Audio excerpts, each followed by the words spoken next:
Hey everyone, I'm Lisa, I'm Chris. and this is the Knit Shape Studio podcast, episode 19. I'll take your word for it. Trust me, it is really. So, do you want to go first or shall I? You go first. Okay, I'm going to go first. I thought she wanted to go first. She sounded like she did. No. I was like, either way is fine for me. Anarchy. You know what? Well, this week I have Oh. more of two socks. So I got this one all the way to the place where I have all 6 vertical stripes going up it. So I am going to, so I switched over this one and I started doing the vertical lines on this one. And as before, I am just knitting from the tangle. And this, I know this looks appalling. It looks absolutely appalling, but it really works. And as you can see, I am mirror imaging the socks. So when I have both feet on, isn't that cute? I'm loving it. I can't wait to wear them. I know this looks like really upsetting, but it knits very smoothly, and I don't really understand why. Are you okay? You're good, I'm good. Here's the bottom of my tangle. And I really think removing the weight of the ball is what keeps everything kind of just flowing smoothly, because I can just pull up the piece that I need and knit away. No fuss, no muss. Pardon me, I've been dusted. Bless you, Lisa. Thank you, Crystal. You're welcome. So those are the Alvar Socks. They're from the book 52 Weeks of Socks, which is, this is the, I believe it's the first edition hardcover. Well, the first run hardcover, but it is available now in paperback. And I think the paperback is going for something like $15.99 on Amazon. I have a link to it. How much was the hardcover? 48 Yeah, or 52. it was like $50. But you know what? The hardcover is beautiful. I mean, as an object, it's a beautiful book. And it has all the patterns in it? Oh, yeah. You didn't have to. There were no inserts? No inserts. Okay. Yeah, there was a little problem with the second edition. But it has the ribbon, and it's really just nice to work from. I really enjoy it. Even though, like Crystal said last time, the print is not the biggest. So small. Yeah. So you will need your magnifying lens and all of that. It's not that small, but yeah. Have good lighting. I think if you're doing like one of the more intricate socks where in a row there's like brackets and asterisks and all that stuff, that small print's going to be an issue. The print is small. You know what? I haven't seen the paperback. I don't know if it's larger in the paperback. Okay. You never know. Because it doesn't look very thick, the paperback. Mm-hmm. Oh, I did put a link to it in the blog post about these. And that link is an affiliate link. So we'll get half a pittance if you buy it through that link. So there you go. On Amazon? Yeah. No, we hadn't. Yeah.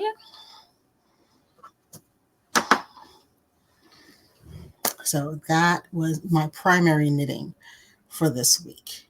I have been wanting to get on that sock. Although I really wanted to get to work on the second one. Mm-hmm. So when I'm finished with getting all the lines started, I'm going to go back to the first one and knit up to the heel. Now, getting those lines going got me about 1 inch away from where I'll put my heel in. And then I'm going to decide if I'm going to do my usual fish lips kiss heel or do the flap and turn heel that they recommend for the sock. Normally, I just do fish lips kiss no matter what they say. You know, unless the heel has some kind of design built into it, then I might do that heel. But I can pretty much do a fish lips kiss heel in my sleep right now. So that's what I usually do. Are you going to do the heel in the gray for contrast? Or? No, I wasn't planning to. I'm going to do a contrast cuff. Just kind of give it a little punctuation mark. And I think that would distract from those vertical lines, because Once I start on the leg, they go all the way around the sock. Oh. Oh. Okay.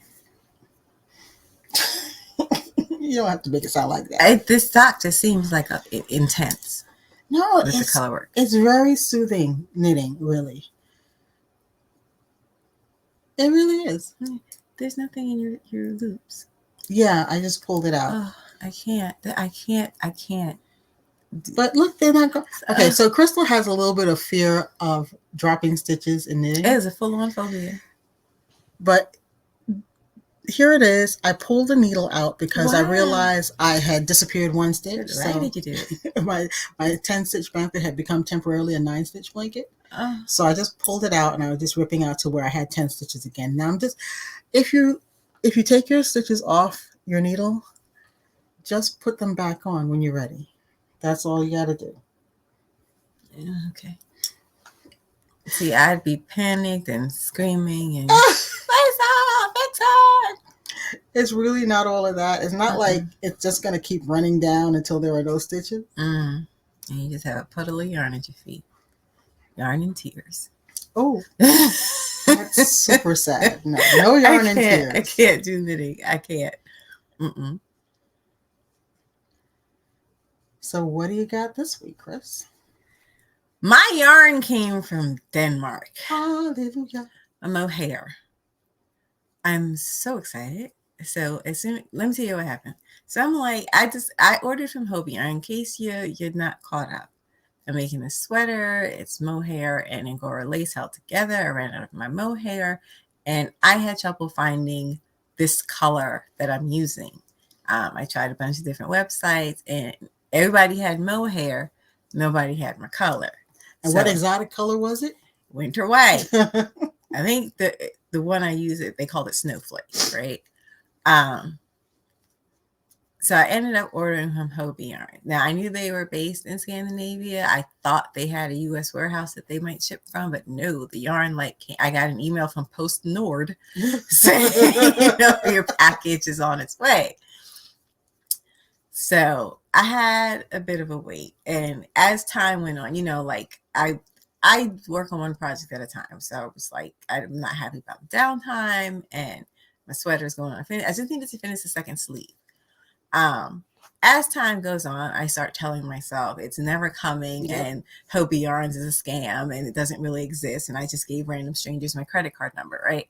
But none of that was true because it's like the wee small hours of the night. It's like 3:00 in the morning. And I'm like, well, let me check this tracking link. And lo and behold, it said, oh, your yarn was delivered today at 2:55 in the afternoon. I was like, oh, see, because I hadn't checked the mail that day. And you would think that being someone who's waiting with bated breath for this ball of yarn, I would have checked the mail obsessively every day, but I didn't.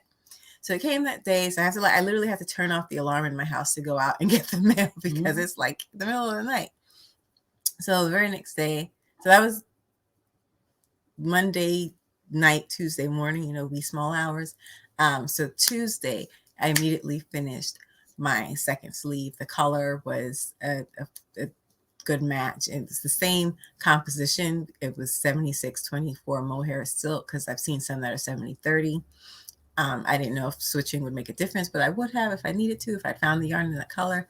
But I ended up getting a Mohair that was the same composition as what I was already using. And I finished my second sleeve. Yay. And so now my sweater has 2 sleeves. That's a good thing. And then yesterday I attached my sleeves. So I did my shoulder seams and I attached the sleeves to the body, and I use mattress stitch, which is demonic. It looks good, but like I had it laid out on a table because I like to have it flat when I'm working. And I was just bent over the whole time working on these 2 sleeves, and child, my back was a screaming, but I told it to shut up because I got to finish my sweater. So I took some breaks, stressed out my back, and then went back to work. And I did manage to finish attaching both sleeves. Now, I did that thing where you lay the whole sweater out flat and then you put the sleeves on. Right. Instead of sewing the sides up first and then putting like this straight edge in a round hole. I'd only tried that once before, and it was the first sweater that I made without a pattern. I called it the off-road sweater. And somehow, as I was working, I was contracting. Oh. And my armhole on that sweater is a little small. It wasn't the 14 or 15 inches that I had wanted it to be. And so, I mean, I can wear the sweater, but I'm just aware of it when like I move my arm, that my armhole came out a little bit too small. Mm-hmm. But I really did want to get better at that technique because I hate putting in sleeves. So if I can put the sleeve on before I stitch up the body, that would be ideal. And this time it worked out. Well, do you know what you might have done to contract that armhole a bit? I just think I didn't. No, actually, I don't know. Okay. But I think I didn't pin it out well enough because I think I probably pinned out the ends in the middle, but nowhere else along the top of the sleeve. So as I was working, the two pieces weren't staying where I wanted them to, and I didn't realize it. Mm-hmm. So did you use more pins this time? All the pins. Uh-huh. All the pins. So can you hold it up, let them see? Well, I was going to. Yeah, well, there you go. I got excited. Like you did. Well, you're stealing my thunder. Your thunder all totally belongs to you. But this, yeah, you can kind of see. So here's my sleeve. Now, I still have to stitch up the sides and the underarm. So that's just being held together with stitch markers. But here's the body, and here's my, I have a, can you see the V-neck? No, you can't. You know what? We might have to put in a picture or something. Yeah. But trust me, it has a V-neck. You know what? Like, believe me, it really does have a V-neck. Trust me. Let me see. Okay. We will just put this on. I have like strings hanging everywhere, but that's okay. Oh, and there goes one of the stitch markers. But you get the idea. Now you can see. Oh, yeah. See that V? Oh, yes. And it's waist length, and I love the shape of my sleeve. So it's wider, and then it narrows, and I have this long cuff. But this is really cute. Oh, I like seeing it on camera. See? And it's got this textured stitch. It does not itch. I'd only used Mohair like once before, and it was like a craft store Mohair, and it like, I think it was only like 10% Mohair, but and it itched like a lot. I made this scarf, and that scarf just itched like the dickens. And so I was like, well, if that's like 10% Mohair and it itches like that, wouldn't something that's 76% Mohair itch more? Mm-hmm. For some reason, this does not. Actually, this wool sweater that I'm wearing itches way, way, way more than this. This is fine. This is perfectly comfortable for me to wear, and I did not anticipate that. Now, I don't know if it's because I held it with the Angora lace, because that's merino and Angora. Well, that other yarn, what was it made of besides Mohair? It was only 10% I think Mohair. Acrylic. Because that itchiness could have been coming from the acrylic. But I don't know. But that thing, ooh, it itched real bad. This is perfect. And I'm like real sensitive about itchy things. And this is perfectly comfortable to wear. So now I'm going to do my neck. Well, I'm going to finish stitching it up. I'm going to do my neck edging and perhaps a little, just like an inch edging at the bottom. I was going back and forth on buttons because, long story short, bought a sweater this color, ruined it in the dryer. That's why I made this one.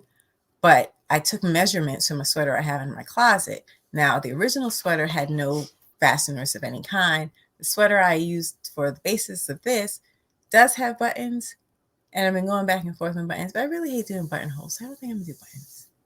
If I want to close it, I'll use a shawl pin or something. You know what you could do? You could sew on buttons and then just put snaps on.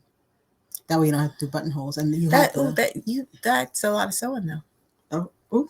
Okay. I forgot you also are anti-sew. So I don't think she's getting buttons. I really try to avoid buttons at all costs. So she's not getting buttons, but she is cute. I agree wholeheartedly. I really like it. Oh my gosh. I feel like it's definitely a princess sweater. Yeah. It's a princess sweater. Yeah, I'm really happy with this. It came out pretty much exactly the way I wanted. And I just wish I hadn't had that long delay because it could be finished already. But yeah, it's like I'm so happy with my sweater. So when I finish this will be officially be my first finished make of the new year. I just saw a podcast where this chick says she finished 6 garments since the beginning of the year. And I was just like, I'm going to put your podcast in timeout. I felt away. You know what? That doesn't mean she started them this year. I don't know when she started them, but I don't have 6 unfinished things that I could just pick up and finish this week. So yeah, I don't know why, like, you can watch other people and like feel pressure to make more. Like, you know what? Like right now, if you look on YouTube, there are a ton of videos that people have done everything I made in 2021. Mm-hmm. And when you see the thumbnail and you see like all these things, and I'm like, okay. You know, that's kind of how I feel about some of the BookTube people. Nothing against them. Talk about that. I'm just picking up my reading again because I've been reading a lot of technical stuff and I haven't really been reading fiction for a minute. So I read 38 books this month. Yeah. Stop it. It's a count. I just watched part of it. I didn't finish it. This woman says she hadn't been reading for a while. She fell into a slump or whatever it was. And so she wanted to get herself back into reading. Right. And so the way she decided to do that was to try to read 5 books in 5 days. And I'm like, why? Yeah, that's not even pick up one pleasurable. book and read it. But okay, to each one's own. It's fine. But BookTube is a whole other thing. And if we ever want to court controversy, we'll have a long talk about it one day. But that was the thing for me. I was like, oh, you know what? I think I'm either going to keep a little reading journal and really delve deeply into the books I'm reading. And I was like, oh, I haven't done a reading journal in a minute. Let me look at some videos, see what people are doing with their reading journals. And the reading journals were all about keeping up with the number of books you've read. Not a word about character, theme, setting. And I was like, that's what I meant by a reading journal. I hate the ones, I'm just going to say it. I'm just going to say it.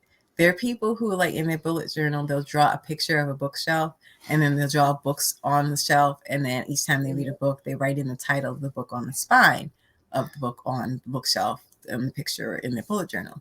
And that is just one of the most inane things I've seen on YouTube. And it's YouTube we're talking about. There were people putting Vicks Vapor Rub on their hair. So this is the competition. I still to this day don't understand that practice. There, I have said it. I'm glad you were able to get that. I needed to. I just needed to. So the first thing I've picked up lately, because I watched the first season of Foundation on Apple Plus, I really, really enjoyed it. I couldn't get into it. I was like, that was one of the, science fiction classes I had never read growing up. And I was a really well-read science fiction reader growing up. So I read Arthur Clarke and Ben Bova and all those guys. And I was like, oh, let me go back and read the book since I hadn't read it. So far, it's very enjoyable. I read through like the first 5 chapters. Really enjoying it. And I will be doing some journaling. Where'd you get the book, Lisa? Well, you see, what happened was, we have this book concierge. Crystal has all the books. I have all every lot. You know how she likes to talk about my craft book collection? Like, I have all the books.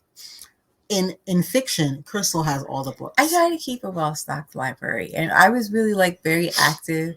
We should talk about that at some point. You know what? We'll do an episode about reading and books at some point. Mm-hmm. But I was very active at local used book sales. They were a thing that I didn't know existed until I moved to New Jersey. And all the little local libraries, they have an organization called the Friends of the Library that hosts these book sales, and the money is donated to the library. And for some of the libraries, it's very lucrative. I went to a sale in Pennsylvania where they said over the lifetime of their sales, they'd made almost $1 million. And the weekend I went to their sale, they sold their $1,000,000, and they, took a little picture of the person and gave them some balloons, and it was a cute little thing. But they'd raised $1 million for the library over the lifetime of all their book sales. So I go to a lot of these book sales because I think it's a great way to support local libraries and get books really inexpensively. Everybody wins. So I try to keep a well-stocked library. So like all these names she's saying that she's read, we have books by them because I just make sure to pick them up at libraries because you never know when you're going to be in the mood for like, science fiction from 1983. It could happen. Oh, and those guys, they weren't even 83. Okay, so they were like 43 and 53. Right. I have all the books. But it's not all the books. I want more books. I do. I'm just trying to control myself because the funny thing is something that I noticed about Foundation. Now, Foundation, I think, the first book came out in 1947. And an example of the interesting technology that wasn't available then was a calculator. Someone had a pocket calculator. And I was like, that's an example of technology. And I'm like, wow, imagine a pocket calculator being considered high tech. And it's like, oh, you're in the center of the galaxy now because you can just pull this thing out. Okay. It was a perspective moment for me. I was like, whoa. I mean, one of the fathers of science fiction never even imagined a cell phone. Oh, God. Please. What would those authors do with the idea of a cell phone? But that's where I'm at right now. That's a whole other conversation we get into because I feel like that's a real failing of contemporary science fiction. They're still trying to tell stories the way old authors did because these are the authors that contemporary authors grew up reading. And one of the things is that, superheroes or what have you, they keep their identity secret. Try that now. Keep what secret? I mean, people can't walk their dogs without ending up on camera. What are you talking about?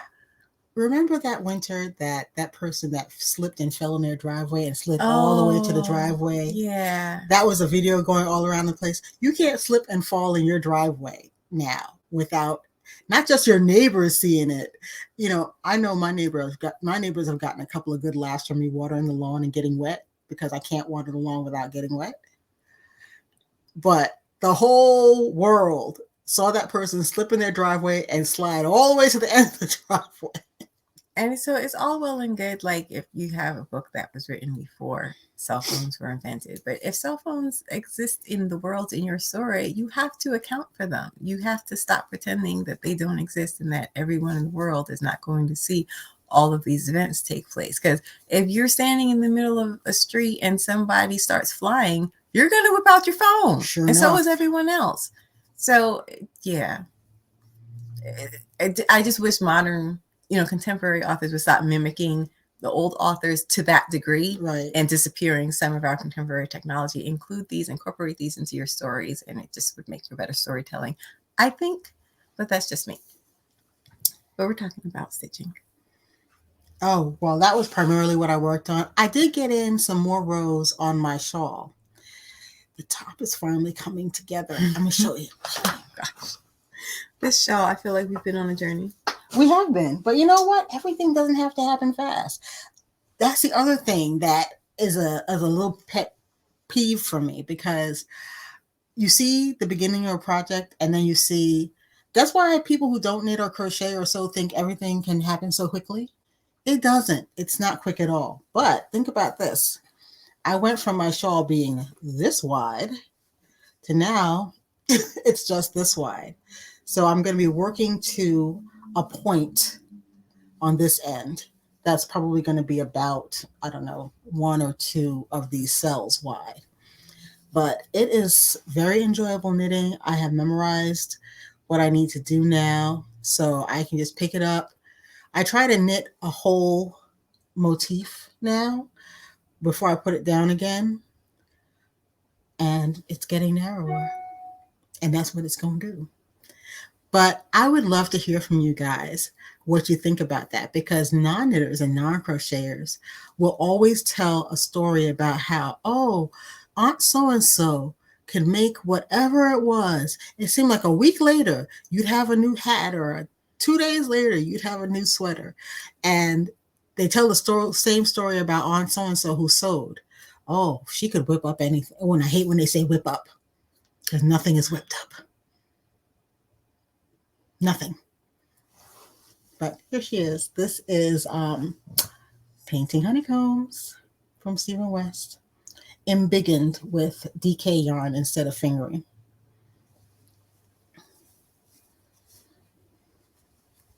I'm so looking forward to wearing this. Okay, you don't know. What else you got, Chris? I started a vest because I needed something to do while I was waiting for Denmark to send me yarn. All of Denmark, All right? of Denmark. Like, just send me yarn. I started this vest, and it was supposed to be really simple and straightforward. And then I got the idea in my head to do some intarsia, and that brought its own issues. And then I made a mistake and I had to rip out. And now I'm the long story short, I'm starting over. No way. Way. Did you rip it out already?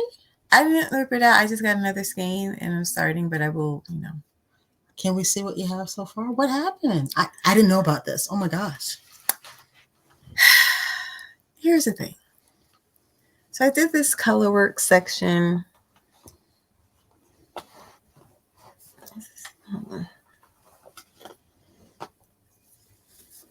Okay. Oh, and for those who don't know, I'm the knit sister. She's the crochet sister. So I was just doing a textured stitch, and I was going to do that just all the way. The whole vest was going to be that. And then it just like popped into my head that, I wanted to try intarsia. I want to try to learn intarsia. But I wanted something really simple to start with. Like I have a couple of patterns, but those were like big projects and I didn't even know if I would like it. So I didn't want to do something that, was going to take a really long time. So I was like, well, what if I just did a small intarsia section on this vest that I'm working on? So that's what I did here. As you can see, it goes from the texture stitch to just those 3 panels. It's some really neat and tidy intarsia. And then go back to the texture stitch. And then I was going to, shape my neckline. Now, the trick was finding a yarn to do these 2 panels with. Originally, I was using a gray yarn. It was Angora from Kelburn Woolens, and it was a light gray because Lisa took all the dark gray. Sure did. So I was using the light gray, but the light gray was not only was it almost the exact same color as the gray that's in this multicolored yarn, which is Rainbow Beach from Knitting Fever. Yeah. Both sport weight yarns, Angora and Rainbow Beach. Not only was it almost the exact same color, it has like these pinky red undertones in it that I couldn't see until I put it next to this purple, and all of a sudden they popped out and the 2 yarns looked almost identical. You really it didn't make sense to do intarsia when you couldn't tell the difference between the 2 yarns. And I was like, oh, where did these pink undertones come from? I felt hoodwinked and bamboozled, but it was okay. So I went through my stash because I believe in keeping a stash, just like I believe in keeping a library. And I found a yarn. It is a sport weight. It's called Cusco Cashmere, and it's from Plymouth. It's an absolutely gorgeous, magnificent yarn that I love. It's merino wool and mulberry silk and cashmere, and I think nylon. It is a sport weight, but it is a much lighter sport weight than this, woolly wool. And because of that, it contracts at the sides a little bit compared to the woolly wool. So if I fold it in half, you will see that it's not the same width. Right. And because I also switched stitch patterns because I tried doing intarsia and double crochet and it was a nightmare. So I was like, I'm going to switch stitch patterns and do my intarsia and single crochet because that's just the easiest way I found to do crochet intarsia. I don't have the same stretch as I do with these post stitches. And originally, because I was going to do all post stitches and it was going to be very stretchy, I designed it to be very narrow fit. Because I knew it would stretch. Right. But now with this color work section, right over the bust where it would need the most stretch, I lost some of that stretch because I'm not using those post stitches. So I'm making this the wrong size for the stitches that I ended up using in what's going to end up being the bust area. So because I had not planned to do this, I designed one silhouette. I needed to make it wider if I'm going to do this and lose some of that stretch. I need to just make it wider to begin with. Okay. That said, I also want to change up my color work section a little bit and just make it a little less simplistic and a little bit more color worky. So I have an idea to change that design a little bit. Yeah. What's it going to be? It's still going to use these two colors, but I'm just going to, it's just going to be more color changes. You'll see. I don't want to like say what it's going to look like yet. Oh, okay. I'm not going to say you got to see. Okay. It's not going to be anything like spectacular. I'm not going to do like an intricate design or anything. It's still largely going to be color blocking, but I'm just going to change the way I do the color blocking a little bit. That's cool. So I'm starting my best. I'm rewatching Attack on Titan because the last episodes are, if you don't know, that's an anime. The last episodes are going up on Hulu now, and I feel like I missed some stuff. So I'm just going back to the beginning and watching. This time I watched it subbed the first time I watched it. So this time I'm watching it dubbed just so that I can watch it while I crochet. And just refreshing my memory as we get to these last episodes. So I will be doing that, binging and making my vest. There you go. So that's where I am on this project. And again, it's just because the plan changed. Like I literally just woke up one day and said, "Oh, I'm gonna do in charge on this vest." And you can't do that because, you know, all of those decisions play into your sizing. Which stitch pattern you're using affects your sizing. And because I changed stitch patterns, I now need to change the size of my garment. Yeah. And that's fine. I'm okay with that. Get it. I just wish, you know, I keep changing my plan. That happens a lot. Like this is something that went according to the plan. Although I wasn't going to do a bottom edging, and I think I am. So technically that's a small plan change to the plan. But I don't know if like people who are professional designers find themselves doing this, because I feel like if you do this for a living, if you have to make a bunch of patterns and put them out over the course of a year, and you need, you know, this is your livelihood, that maybe you can't be as wishy-washy as I am. Somebody, I don't remember which author it was, but they were talking about, you know, the difference between people who write full-time versus people, like, I think they specifically referenced Robin Cook maybe, but who was a practicing physician, but also wrote novels. That's the author who wrote Coma, if you don't know. Yeah. And they said, they were saying they had talked to, I don't know if it was specifically Robin Cook, but they had talked to an author like that who worked full-time and then also wrote novels. And they said, oh, when I can't think of something to write, I go for a walk, or, you know, I watch a movie or something or whatever, and I come back to it later. And that author was just like, yeah, when I can't think of something to write, I sit down and write, because this is how I make my living, and I don't get to go for a walk. I got to write these pages. And so I'm thinking that maybe professional designers, they don't get to be as wishy-washy as I am, where it's just like, oh, now I'm going to change this. Oh, I think I'm going to do this feature. And I would really like to hear from professional designers, like, do you have to be very regimented? Like when you were planning, you know, for business, do you know like a year's worth of designs you're going to make? Do you know I'm going to make like 3 sweaters and 2 scarves? Or like, how do you I'd be very surprised. Balance just having an idea and getting excited about that idea and wanting to run with it versus knowing all of the stuff you're going to have to do to be able to market that idea to other people?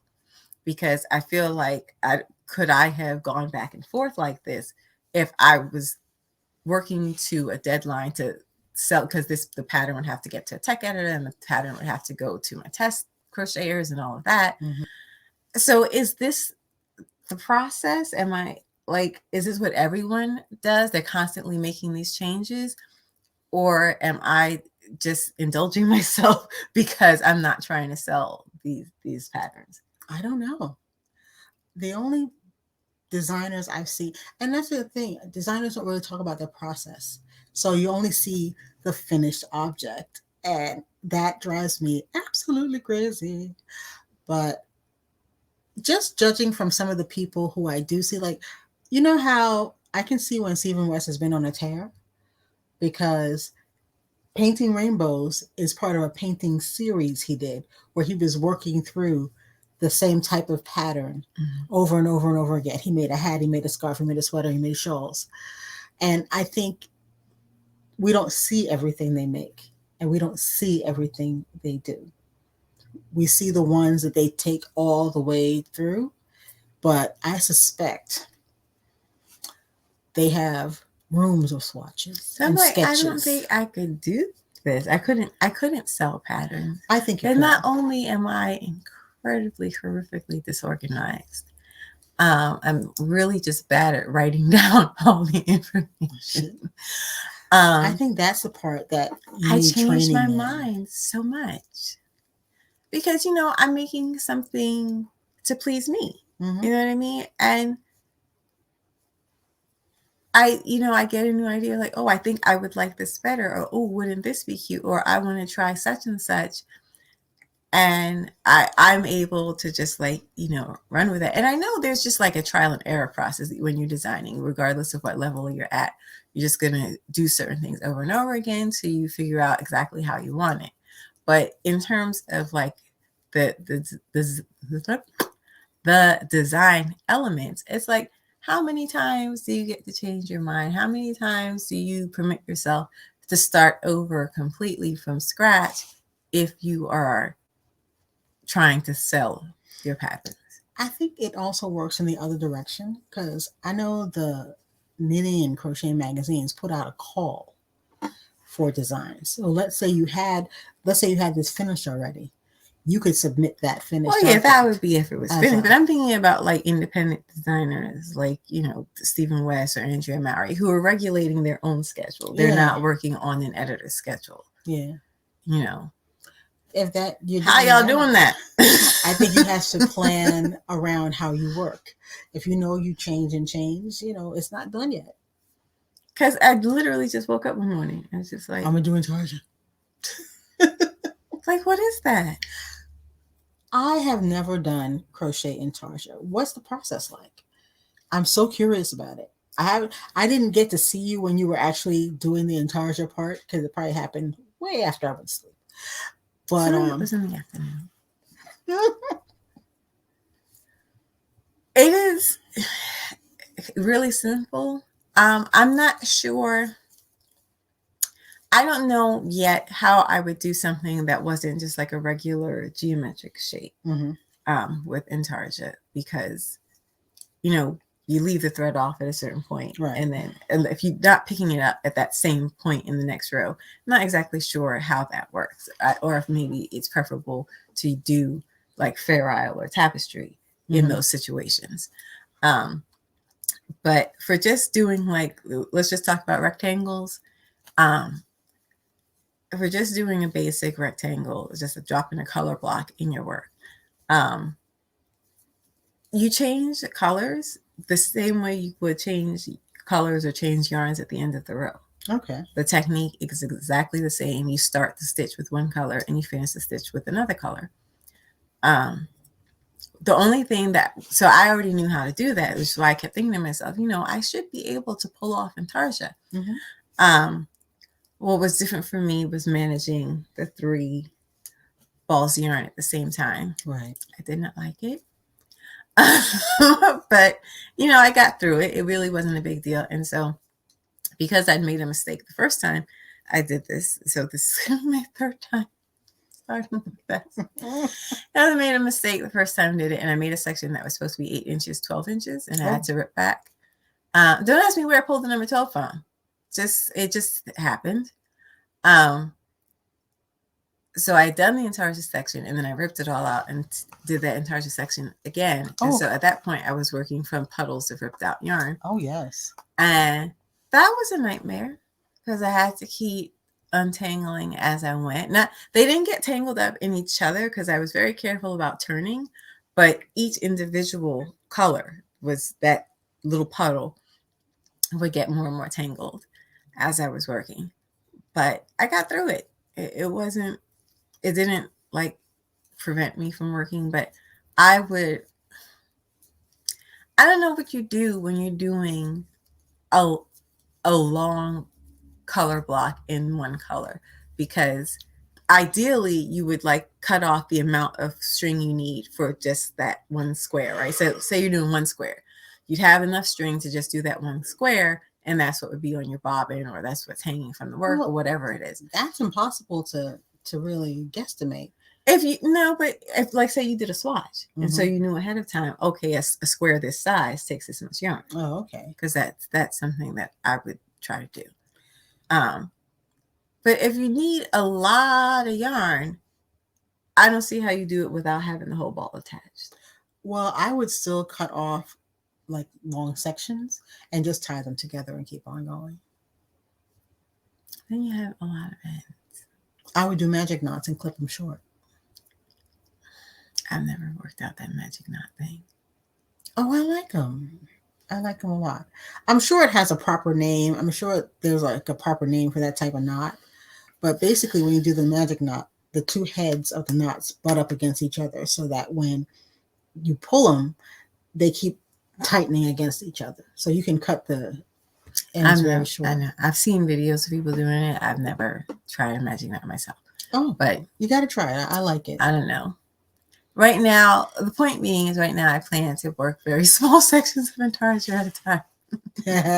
That's the plan. Because now you said you just pick up one yarn and drop the other one. Do you have to like twist them over each other in any particular way? So the yarn you're working from will be behind the work. When you change colors, you pull the yarn you're no longer using to the front.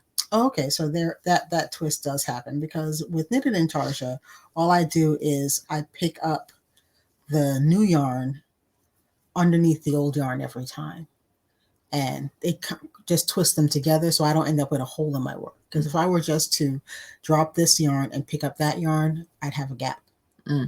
So twisting the two together closes that gap.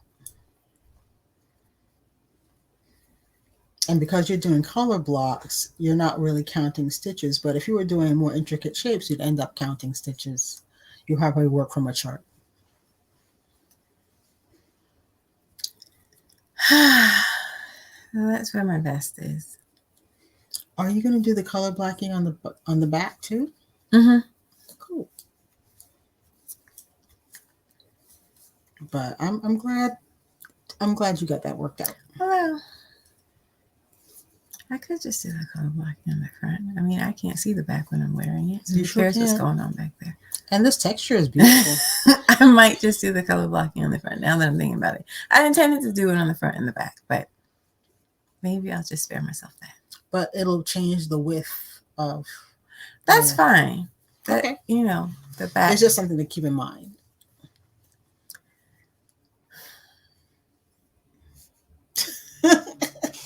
And a change was just born, huh? Yeah. See why I wouldn't try to be a professional designer? Because I'm a bit of a crackpot. You are not a crackpot. You're just open to change. You never saw the animated Beauty and the Beast. Yes, you did, as a matter of fact. I did. That was the one I saw. Remember Belle's father? Mm-hmm. That's me. Like, I get it eventually, but I saw the live action. I did not realize what a horror mortified Gaston by was. Gaston's behavior. But Gaston was terrible in the animated version. He tried to have her father committed to extort marriage out of her. And this was after he showed up at her house one day with a band and bridesmaids. And she was just supposed to walk out her door and marry him in the yard. Mm-hmm. But you know what? I guess I could take that from a cartoon guy much better than I could take it from a live action guy. I was like, this man's a nightmare. Riled a mob to go attack the castle and intended to kill the beast. Oh, yeah. And when the beast was going to let him live because, Belle, for reasons I still don't understand, asked him not to kill Gaston. So he was like, I bet, just get the frick out of my house. He came back at the beast and stabbed him, and that's when he fell off the parapet. Yeah, so his bad.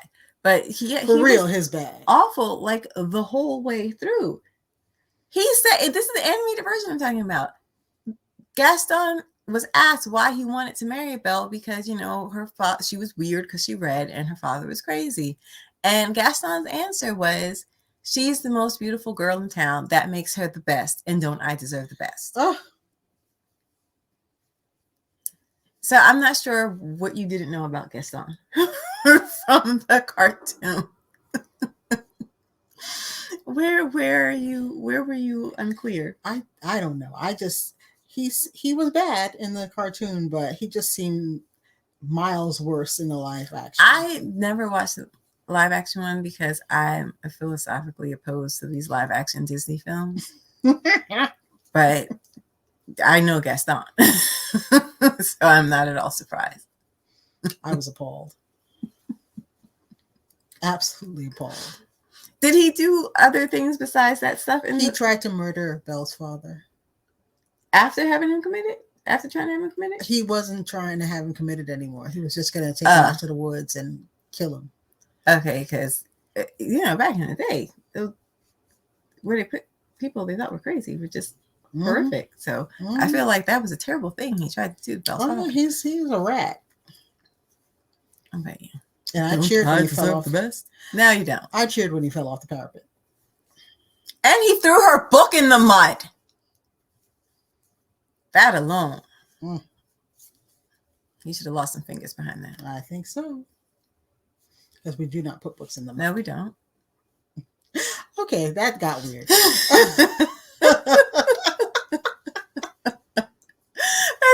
Yeah, I can't believe she's still so shocked by live action Gaston, because animated Gaston was just the devil. So we are thinking about going to Maryland Sheep and Wool this year. Yeah, maybe, it depends. We've never been. Yeah, we've been to Jersey Sheep and Wool, which was actually very nice. And there was an Allentown Fiber Festival that was way cool because it was really small. So you could get into all the booths and it was nice. I liked, and then we have family in Bethlehem. So we had a place to stay and it was great. So we told them where we were going. Yeah. And they call us and they're like, y'all know that's an abandoned building, right? Because it used to be a mall. And so this is where the event was being hosted because, you know, there's a lot of interior space. But it wasn't an active mall anymore. So they thought we were just going to like go meet crazy people in an abandoned building. They went by, I guess, just to check it out. And there's like nothing there. And they called us up. They're like, are you sure you're going to this place? It's nothing. There's nothing. And then when they dropped us off. These were non-fiber folk. Yeah, they're non-fiber folk. And then when they dropped us off, they were amazed. They were like, oh my God. People, there were booths. It was like a whole thing. They were not expecting that. That popped up overnight. Like, people really do this. But yeah, they did think we were crazy. I can't imagine how we look to non-fiber folk. I really can't. But we don't just gather in abandoned buildings. We really don't. We don't gather in abandoned parking lots and just like hang out. But yeah, we haven't been to Maryland. So we're gonna try it out. We're hoping that, you know, by the time May comes, that the transmission rate will be low. A lot of it's outside, and it'll be fairly safe to wear our masks and go. Yeah. The New Jersey Wool Walk is coming up. Yeah. I'm thinking about that in April. She's thinking about that. Like, I wouldn't go on the weekend when, you know, I know all the shops will be crowded, but it's going to go on for 9 days, and some of those days will be midweek, and they just won't be as busy. Because unfortunately, most of our yarn stores are not outdoors. But you know what? I have to say, I can get into this tradition of just like staying in your house in the winter. It's cold. And I'm like, it's cold. It gets dark early. You got snow. You got freezing rain. And I'm just like, you know what? Inside is a nice place to be when all of that nonsense is going on. I feel like I could just hunker down in the winters now. And just make it a thing. You know, see you in the spring. You know, I've long been a proponent of hibernating. I know you like, we have. can hibernate in the winters. I'm not entirely mad at this. I kind of, you know what? It's a little bit of a like a recharge to just kind of spend less, again, introvert, to spend less time peopling and just have some time in, you know, in my own space. And I feel like there are things like from this period of time that I wouldn't mind continuing, like masks, because I get the flu every year. So, at least once, right? So like, what if I didn't? What if I wore a mask in the winter and then I just didn't get the flu? That could be a thing. But I think taking some, even like if you're not gonna do like whole winter, like maybe those 2 weeks, you know, Christmas, New Year, that time, or just the month of December, or whatever it is, just reclaiming some of that time is just like yours to just rest from like a whole year and recover a little bit. I feel like that's not the worst thing in the world. So I think I will be also looking at ways, you know, taking blocks of time where I'm just like, you know what, I'm not being out and about right now. I'm not interacting with people, not because of like fear of sickness, but just because I like spending time with myself. Like, I'm really okay with that. I like having quiet time to watch anime and Korean dramas and to crochet and whatever else I want to. Like, just an aspect of self-care. Yeah, it's actually really nice. It feels just very peaceful. So, what do y'all think about that? Like, is there anything from this very stressful period of time we've been living through that you actually didn't find so awful that maybe you would like to continue? Like, we always had big family dinners for Thanksgiving and Christmas and whatever, and especially 2020 when we couldn't have dinner with the family, my mom was like super bummed. So I like went all out to make Thanksgiving and Christmas dinner like really special, and we made a lot of food and everything was really, really good. And we tried some caviar. It was my first time having caviar. I wasn't that excited about it, but hey, you know, whatever, it's caviar. And I love caviar. She had like every morning on her eggs. But I was always saying, you know, what if we didn't do the big family dinner every single year? What if every once in a while, like every fourth year, we just stayed home and had dinner at home? Could never get anyone else to go for that. But I feel like now, maybe every fourth year, we just stay home again, just kind of recharge, because dinner with the family is a lot. There are a lot of us and we're very loud. And I love them all. Don't get me wrong. So if you're watching, we love you. I love you very, very much. But I feel like we don't always have permission to take time for ourselves, to be by ourselves. Like, being by yourself has like the stigma attached to it. You're lonely, you're depressed, something's wrong with you, you're antisocial or whatever. But what if you were perfectly okay spending some time on your own and we all just made a little bit more time to do that? Would that be like the worst thing in the world? I know I need that kind of time. I don't know about anybody else. So y'all let me know what you think. Like, did you find that you had more time to knit or crochet? Did you have more time to read? Did you start exercising or something? Like, is there anything that like you started to focus on when you were staying home a little bit more, if you were staying home a little bit more, that you're like, oh yeah, I want to make sure I keep this going? I'm curious, because it can't just be me.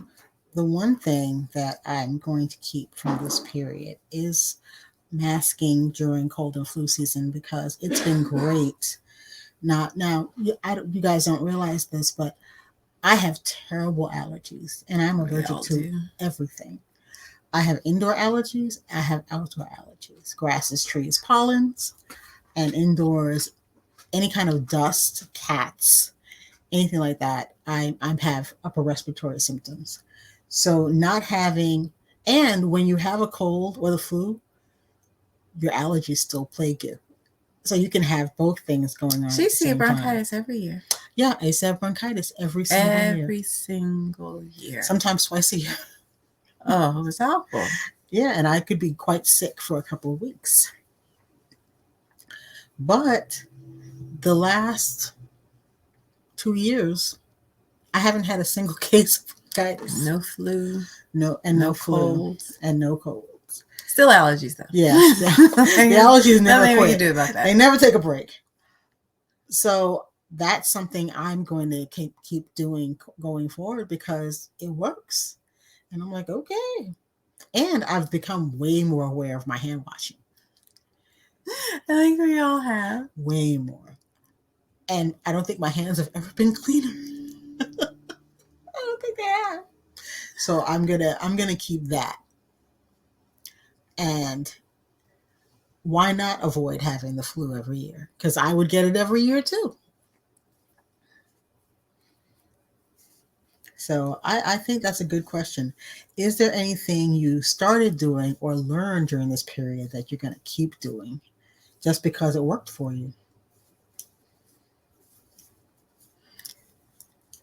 I mean, I guess this period hasn't been completely terrible in every aspect. Yeah, you gotta search for the silver lining sometimes. Mm-hmm. Sometimes is real.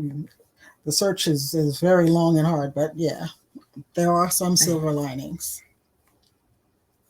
So I'm not necessarily understanding the people who like, oh, just get back to normal, whatever the cost. Just because I feel like it's okay to rock with change a little bit. Yeah. And I don't know, we have in the store, it was kind of a go kind of thing. Yeah. And I don't know how much time we would take for ourselves. Like when we moved, like Lisa really didn't want the store to be closed for very long. So we tried to move very quickly and get the new store up and running in very short order. And it was just really stressful. It was very difficult. Oof. And like I would never want to do that again, to try to do something that big, to just move down the street. I know. Imagine if we had to like really go somewhere. Okay. Because, some of the stuff we moved, we could carry. Like I just carried it from A to B. Yeah, we didn't have to like pack the car every time. So if it was a further distance where you just had to put everything in the car. Oh, but we put a lot of pressure on ourselves, I think, to just like always be ready for customers. And I don't think we would have spent as much time just, trying to look after ourselves a little bit. Yeah. If we weren't forced to.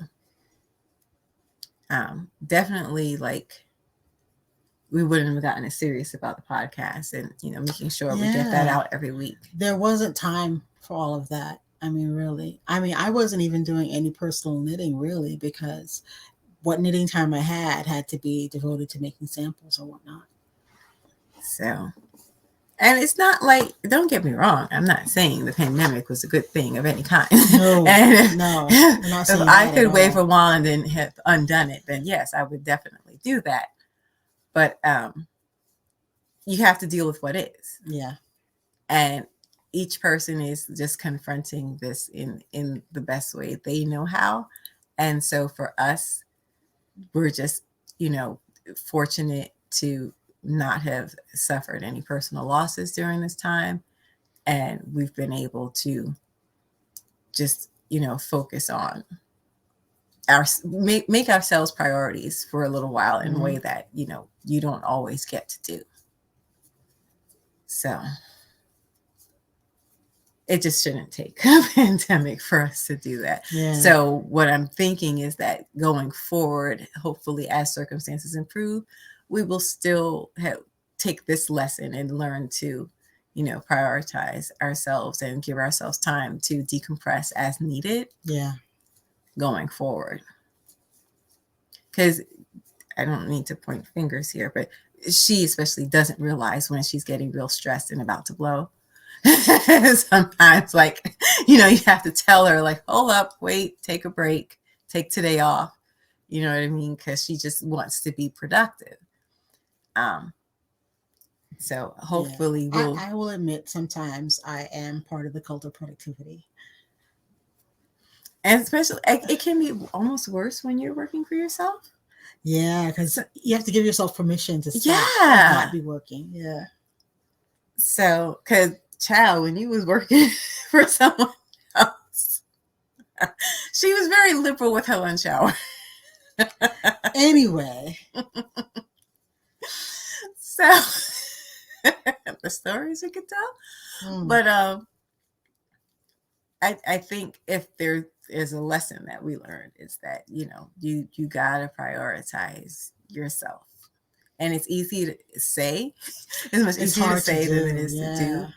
Especially when we're in a society that really doesn't encourage rest. It doesn't encourage, taking time to take care of yourself, because your value is in your productivity.